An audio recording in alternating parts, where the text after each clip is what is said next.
Ողջույն հետևորդներիս, աշխատանքի մեջ ունենք Դեվալտի մարկոցնա, սենց ցույց է տալի, որ կանանչը չի լիսկավորվում, լիսկ չի պահում, պիտի ձևափոխենք, մեջի մարկոցները փոխում ենք, փոխարինումը կատարեմ, սիրա զավացկոյ տեսքն է,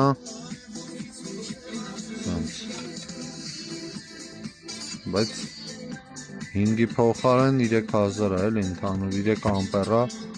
նենց որ փոխարինումը կատարեմ, վերջնական արդյունքը ցույց կտամ։ Փոխարինումը կատարել ենք, ասել նոր փոխարինված մարկոսներն են, 26E, դառավ 5.2 ամպեր։ Նախկինում 3 էր, բայց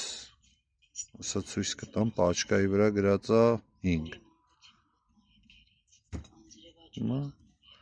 Արդեն օրիգինալ 5.2 ամպեր։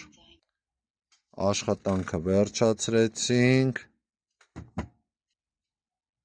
21 վոլտ 5.2 ամպերա դառը, էսի կպցնելու ենք վրան, նախքին 5, բայց 5 էր գրած, այս էլ իր մեջիններն է, որ ընդհանուր հաշվարկով 3 ամպեր էր կազմում, բայց ոչ իրական։ Արդեն օրիգինալ 5.2 ամպեր աշխատանքը վերջացրած է, հարցերի դեպքում կարաք դիմեք։ Սա լիսկավորումն է, ժողովուրդ ջան, սենց լիսկավորվում է, տեղադրեմ գործիքի վրա էլ ցույց տամ, սա գործիքն է, ինչով որ աշխատում է, այս մեր հավաքած մարկոցն է, աշխատանքը ավարտել ենք։